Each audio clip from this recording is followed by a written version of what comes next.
कर्नाटक विधानसभा चुनाव का ऐलान हो गया है, जिसके बाद सबसे ताजा सर्वे सामने आए हैं। एबीपी सी वोटर के ताजा ओपिनियन पोल के मुताबिक कर्नाटक में इस बार कांग्रेस बाजी पलटने वाली है। कांग्रेस को पूर्ण बहुमत मिलने के आसार बताए जा रहे हैं।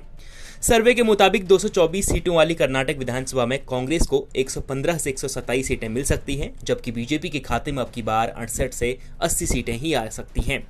इसके अलावा जेडीएस को 23 से 35 सीटें मिल सकती हैं, जबकि अन्य को 0 से 2 सीटें मिल सकती हैं। ग्रेटर बेंगलुरु रीजन में भी कांग्रेस को बढ़त मिलती दिख रही है। यहां की 32 सीटों में कांग्रेस को 15 से 19 सीटें मिल सकती हैं, जबकि बीजेपी के खाते में 11 से 15 सीटें ही जा सकती हैं। जेडीएस को 3 सीटों में संतोष करना पड़ सकता है। कर्नाटक विधानसभा चुनाव में सबसे बड़ा मुद्दा क्या है? इस सवाल के जवाब में 29% जनता ने कहा कि बेरोजगारी सबसे बड़ा मुद्दा है। 22% लोगों ने बुनियादी सुविधा, 19% ने शिक्षा, 13% ने भ्रष्टाचार, 3% ने कानून व्यवस्था को मुद्दा बताया। कर्नाटक में इस बार एक ही चरण में 10 मई को वोटिंग होगी और 13 मई को नतीजे आएंगे। कर्नाटक में 30 जिले हैं और 224 विधानसभा सीटें हैं। यहां अब की बार 9.17 लाख मतदाता वोटिंग में हिस्सा लेंगे। 2018 के चुनाव परिणामों की बात करें तो कर्नाटक विधानसभा की कुल 224 सीटों में से कांग्रेस 38.14% वोटों के साथ 80 सीटें जीती थी, तो वहीं बीजेपी को 36.35% वोटों के साथ 104 सीटें मिली।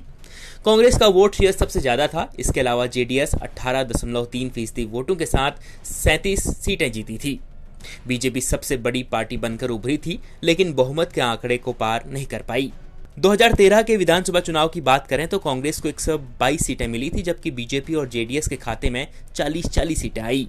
2013 के चुनाव की तुलना में 2018 के चुनाव में कांग्रेस को 42 सीटों का नुकसान हुआ, तो जेडीएस को 3 सीटों का घाटा हुआ था, लेकिन बीजेपी को 64 सीटों का फायदा मिला था। राज्य की कुल 224 सदस्यों की विधानसभा में चुनाव से पहले बीजेपी के कई नेताओं ने हाल ही में पाला बदलकर कांग्रेस का हाथ थाम लिया। कर्नाटक की मौजूदा हालात को देखें तो साफ है कि इस बार सीधा मुकाबला बीजेपी और कांग्रेस के बीच होता दिखाई दे रहा है, लेकिन जेडीएस और दूसरी पार्टियां भी किस्मत आजमा रही हैं। न्यूज़ तक ब्यूरो।